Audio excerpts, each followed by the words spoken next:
Boa tarde.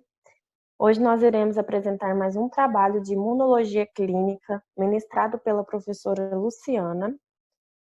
Nosso grupo é composto por eu, Gabriela, pelo Hugo, pela Ianca e pela Isabela. O tema do nosso trabalho é radioimunoensaio.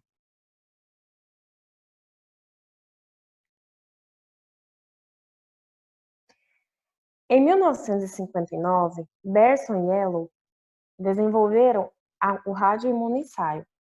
O que é? Que é um ensaio extremamente sensível para a detecção de hormônios. O radioimunoensaio revolucionou a pesquisa por tornar possível a medição de quantidades muito pequenas de forma rápida, quantitativa e específica. Tornou-se, então, possível determinar qualquer tipo de molécula biológica, desde que haja um receptor específico e que a molécula biológica possa ser marcada.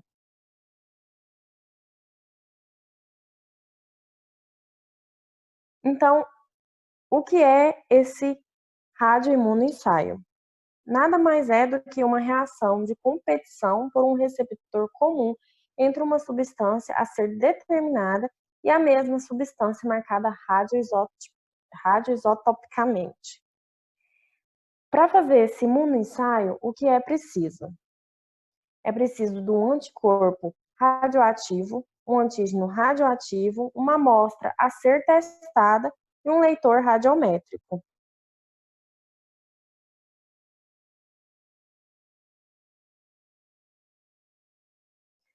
O radioimunoensaio é um método imunológico altamente sensível e específico para quantificar a concentração de um antígeno em uma solução, que depende de um anticorpo marcado radioativamente para o antígeno. Normalmente, dois anticorpos específicos para o antígeno são usados. O primeiro anticorpo não é marcado, mas ligado a um suporte sólido, onde se liga e mobiliza o antígeno, cuja concentração está sendo determinada. A quantidade do segundo anticorpo marcado, que se liga ao antígeno imobilizado, conforme determinado por detectores de decaimento radioativo, é proporcional à concentração do antígeno na solução teste. Os marcadores mais comumente utilizados em radioensaios são o iodo 125, que é o radioisótopo mais comumente empregado. Ele tem a meia-vida de 57 dias, liga-se facilmente aos resíduos de tirosina das proteínas, produz radiação gama e a estabilidade é menor que do hidrogênio. Dosagem de hormônios proteicos. Também temos o trítio, que produz radiação beta e dosagem de esteróides. E o carbono 14.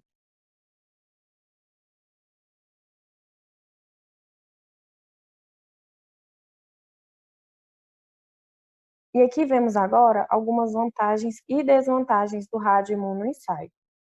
Nas vantagens, temos um método muito sensível, específico e de alta afinidade, baixo custo, requer pouca amostra e é um teste rápido. Já nas desvantagens, temos a meia-vida dos reagentes utilizados, o risco operacional e a necessidade de medidas especiais e de elevado custo de biossegurança e descarte de material. Levando assim à substituição gradual dessa metodologia por técnicas que empregam reagentes de maior estabilidade e sem riscos.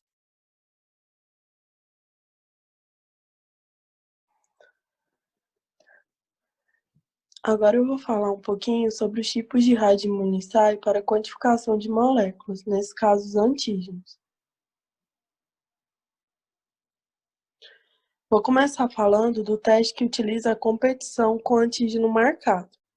Nesse teste, o antígeno a ser detectado na amostra, ele compete com o antígeno que é rádio marcado, pelo sítio combinatório da molécula de anticorpo. Esse anticorpo ele é fixado na fase sólida, como representado na figura. Aí o anticorpo já fica previamente fixado e em seguida é adicionado o antígeno marcado e também o não marcado, que é o da amostra do paciente. No final, ocorre a lavagem e, consequentemente, a medição da radioatividade, que eu vou estar falando posteriormente. Como o teste é de competição, a concentração da molécula antigênica na amostra ela é inversamente proporcional à leitura da radioatividade. Isso se dá pelo fato de que, se na amostra tiver uma quantidade elevada de antígeno que deseja se detectar no teste, após ele competir com o antígeno marcado, ele se liga em maior quantidade ao anticorpo. E após a lavagem, os antígenos marcados que não foram ligados, eles são eliminados. Então, por essa razão, diminui a radioatividade. O gráfico mostra que quanto maior a quantidade de molécula antigênica, menor a radioatividade. É empregado, então, concentrações que já são conhecidas para poder construir a curva padrão. E a concentração de cada amostra ela é determinada analiticamente. Nessa imagem, para poder fixar, demonstra o anticorpo já fixado na fase sólida e a adição do antígeno marcado e também do não marcado, da amostra do paciente. Em seguida, mostra o anticorpo se ligando ao antígeno e depois da lavagem, os antígenos que não foram ligados foram eliminados e aí possibilita a medição da radioatividade. A gente colocou esse videozinho para poder elucidar melhor. Bom, mostra o anticorpo, né? A bolinha alaranjada vai representar o antígeno A, que é o antígeno da amostra do paciente, e a azul, o antígeno que é marcado. Primeiro, o anticorpo ele é fixado na fase sólida, e em seguida é adicionado a amostra do paciente, né? E os antígenos marcados também. Vai mostrar logo em sequência do paciente.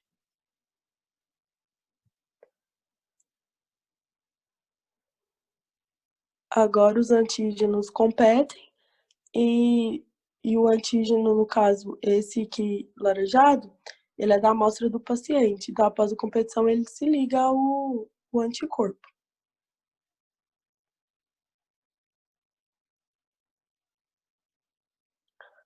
Em seguida, efetua-se a lavagem e os antígenos que não se ligaram ao anticorpo são eliminados, possibilitando a medição da radioatividade para poder construir a curva padrão e fazer a análise do teste. Esse gráfico é o que eu mostrei anteriormente, que demonstra que a quantidade de antígeno, de molécula antigênica, é inversamente proporcional à radioatividade, como eu expliquei anteriormente.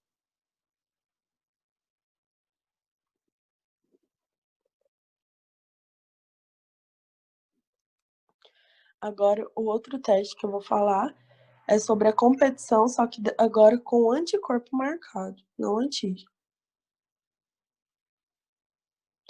Bom, esse teste ele é uma variação também empregada para a quantificação de moléculas antigênicas. Nesse método, utiliza anticorpos marcados com radioisótopos para competição com o antígeno presente na amostra do paciente. E o antígeno é fixado à fase sólida na mesma etapa de incubação. Aí na figura, a gente vê que dessa vez não é o anticorpo que está fixado, e sim o antígeno. Então, é adicionado o anticorpo marcado e o antígeno do paciente, no caso da amostra. Então, ocorre a ligação, formação do imunocomplexo e depois a lavagem. E, por último, é possível medir a radioatividade, como no teste anterior.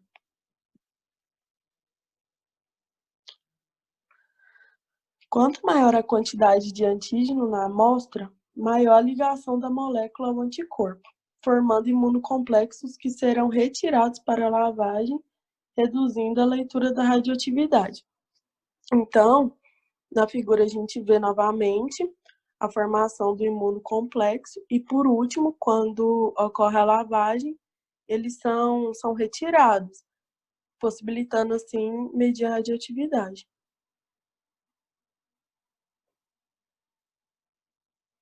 Bom, quanto às vantagens dos dois testes, podemos citar que é um método muito acessível, ele é específico e também de alta afinidade, ele precisa de pouca amostra e o método também é rápido. E como desvantagens, temos a necessidade de medidas específicas para poder obter resultados, a instabilidade dos radioisótopos, que pode dificultar um pouco o teste, o risco operacional e também o custo elevado da biossegurança. E eles podem ser utilizados por marcadores tumorais, também para efetuar a dosagem hormonal de proteínas, vitaminas e drogas. Outro tipo de radioimunessencial utilizado é o chamado sanduíche ou captura de antígeno, que funciona em duas etapas.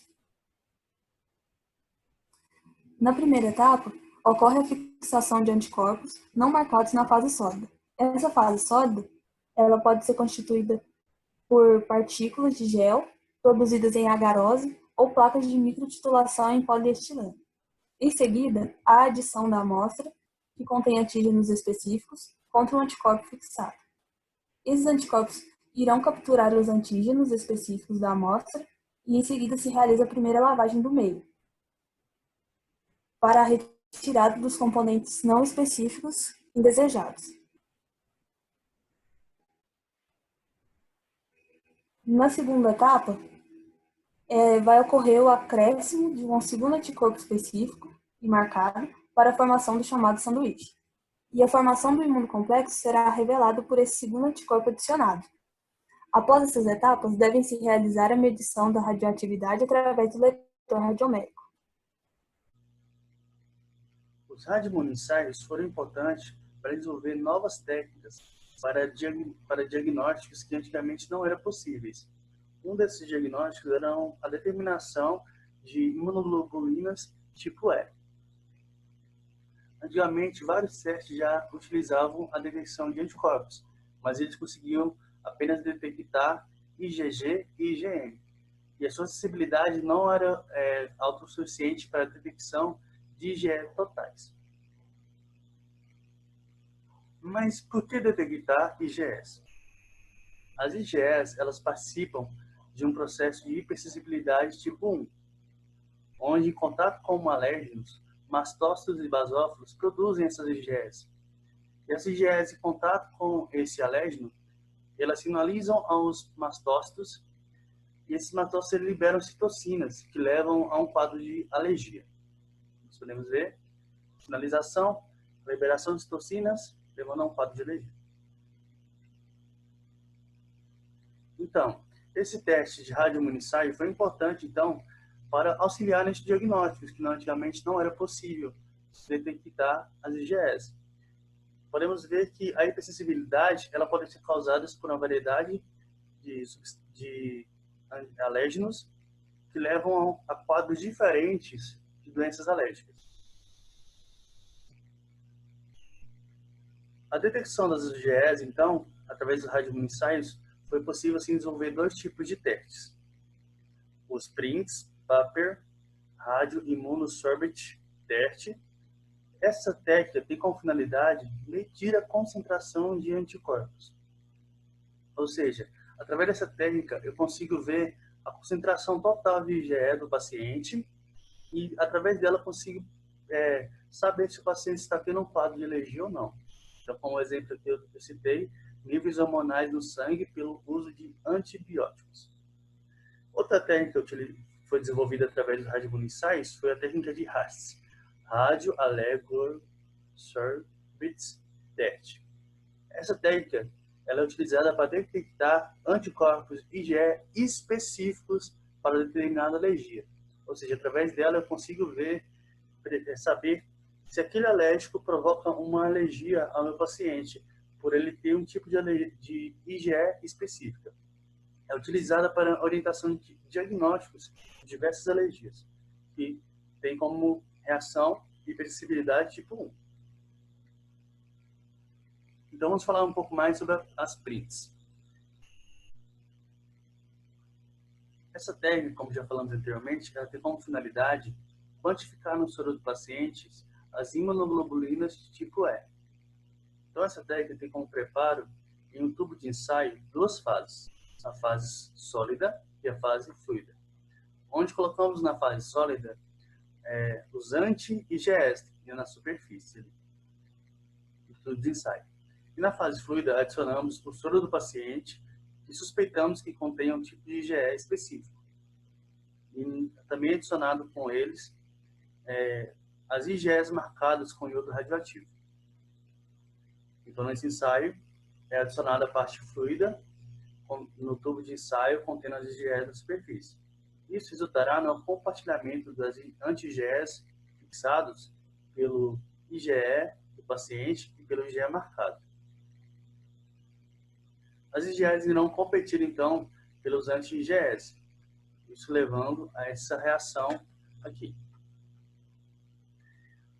Com essas ligações, algumas IgEs ficarão soltas, não ficarão ligadas. Então, é feita uma lavagem com o objetivo de retirar o excesso de IgEs não ligadas. Logo após, é feita a leitura em um detetor de radiação quantificado para determinar a concentração dessas IgEs. Então, quanto mais IgE no soro do meu paciente tiver, menos radiomarcado será ligado. E quanto menos IgE no soro do paciente, maior radiomarcado será ligado. Isso quer dizer o quê? Quer dizer que quando o meu paciente tem altas concentrações de IgE para um determinado alérgeno, a minha concentração, a minha leitura de radiação será muito baixa. Isso acontece pela competição entre os anticorpos do paciente e os anticorpos marcados competirem pelo anti-IgE. Toda essa competição ocorre em altas concentrações de IgE no soro, provoca, sim, maior ligação às anti-IgE, tendo poucos marcadores ligados, emitindo, assim, uma baixa radiação. Então, o meu teste é positivo para o meu paciente quando ele tem uma determinada alergia, quando a radiação a leitura da reação é muito baixa. Como falamos anteriormente, essa técnica tem como finalidade detectar anticorpos IgE específicos no sangue do paciente em um quadro de alergia. Esse exame no sangue do paciente é usado para determinar quais substâncias uma pessoa é alérgica. Esse teste é diferente daquele teste cutâneo, onde se coloca o alérgico em contato com a pele do paciente e ali se observa os sinais de uma inflamação, de uma alergia. Esse teste ele é mais seguro, porque o paciente não entra em contato com o alérgico, não levando a ele complicações. Procedimento. Primeiramente, tomamos o soro do paciente e esse soro ele é adicionado a um disco contendo o alérgico específico que a gente quer determinar. Ou seja, o alérgico que a gente acha que o paciente tem. É uma alergia. Então, se o paciente tiver os anticorpos, as IgEs específicas para aquele alérgeno, então irá se formar um complexo antígeno-anticorpo. Aqui demonstrado. Logo após esse processo, é feita uma lavagem para se retirar ali os anticorpos que não se ligaram aos alérgenos. É adicionado logo após a lavagem o anti-IgE radiomarcado. Esse IgE radiomarcado ele vai se ligar às IgEs do paciente, provocando assim uma revelação da formação desse complexo. Logo após esse processo é feita uma segunda lavagem para retirar as IgEs marcadas livres, aquelas que não se ligaram ao complexo. Como aqui demonstrado. Logo após é feita a leitura dessa radiação pelo detector de radiação e obtido assim os resultados. Se houver a formação do complexo, então será positivo para a reação alérgica, ou seja, se houver a formação do complexo, será feita a leitura de uma alta radiação, determinando assim que o paciente tem alergia àquele alérgeno. Os resultados obtidos são relacionados a uma curva padrão, como aquela demonstrada anteriormente. A determinação da concentração de IgE específica nas amostras levaram a resultados muito precisos dos casos clínicos já quantificados com ela. Essa quantificação é utilizada como auxílio só para diagnósticos de alergia. Ela não pode ser simplesmente um diagnóstico total que o paciente tem alergia. Para esse tipo de teste, devem ser feitos testes após isso mais específicos para aquela alergia, para que assim possa liberar um diagnóstico mais preciso. Alguns resultados podem ser falsos positivos em algumas situações. Eu trouxe aqui 2 situações, onde se o paciente tiver uma doença em que há um nível elevado de IgE, e se o paciente ele utiliza corticoides que aumentam o nível de IgE, ou seja, o paciente ele vai ter um alto nível de IgE ali no seu sangue, que não é pelo fato do alérgeno presente, e sim por um outro quadro que ele já havia passando. Como eu falei anteriormente, as imunoglobulinas IgE alérgenos devem ser usadas apenas para confirmar o diagnóstico clínico suspeito de doença. Aqui, então, eu trouxe um vídeo que demonstra essa técnica em equipamento.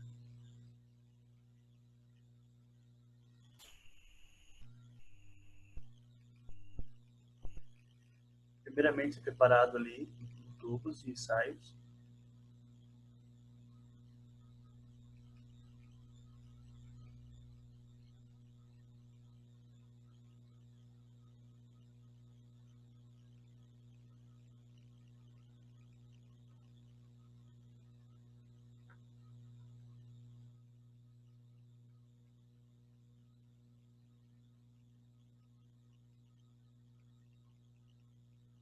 Computador, se coloca todos os tubos que foram preparados para que depois o resultado seja colocado automaticamente pelo computador.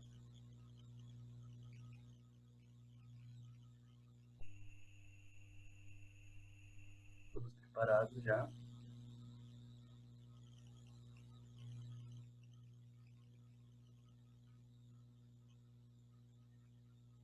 Aqui está sendo feita agora a preparação do teste, adicionando os reagentes, as IgEs.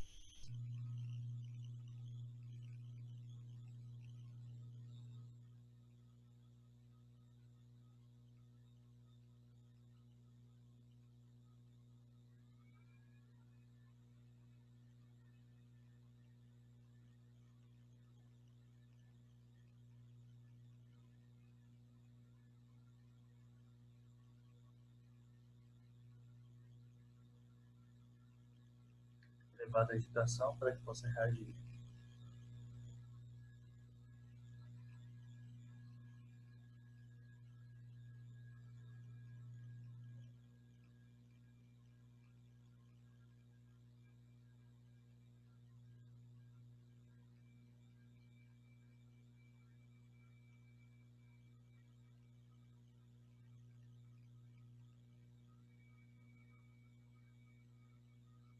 Logo após, então, é adicionado o marcador.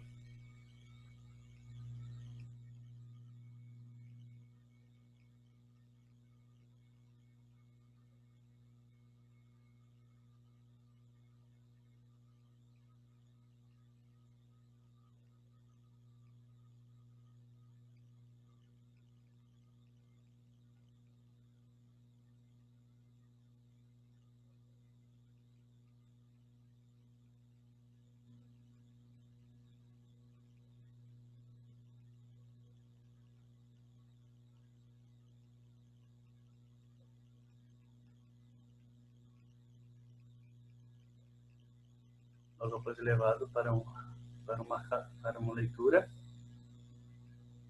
um leitor radioativo,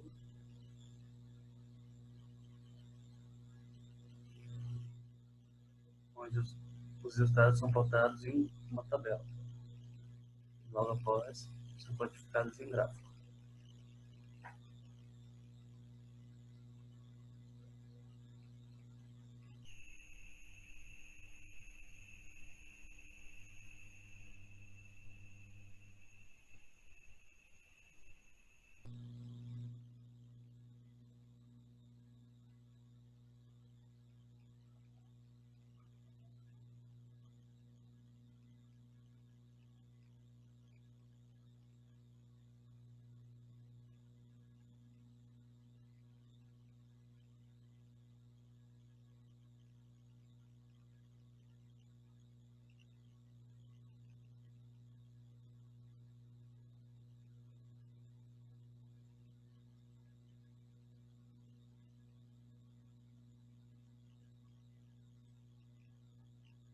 podemos ver no nosso gráfico, a nossa curva, demonstrando nosso resultado.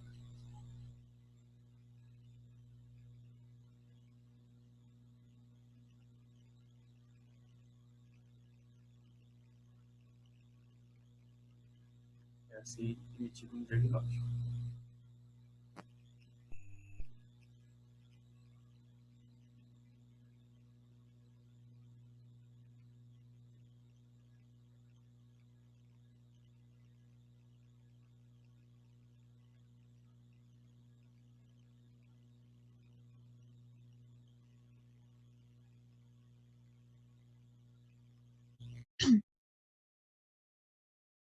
Outra técnica utilizada é a autorradiografia, que consiste em um ensaio que utiliza antígeno ou anticorpo marcado com radioisótopo para a detecção da interação entre o antígeno e o anticorpo, em metodologias artesanais, com a revelação do preparado feita com emulsão fotográfica. Esse método é realizado em 3 etapas. A primeira consiste na aplicação da emulsão na amostra. Essa emulsão é preparada com haletos de prata. A segunda etapa consiste na exposição, onde acontecerá a observação do decaimento das substâncias no meio. E a terceira etapa consiste na revelação. Essa técnica foi substituída pelo imunodot, que utiliza conjugados enzimáticos e a revelação do imunocomplexo na forma de mancha colorida. Porém, a técnica de autorradiografia ainda é utilizada em técnicas de biologia molecular para a detecção de ácido nucleico. Nessa imagem, podemos ver um exemplo de autorradiografia com 24 horas de exposição, o que consiste na análise das etapas de purificação do hormônio de crescimento humano recombinante. Essas são as nossas referências.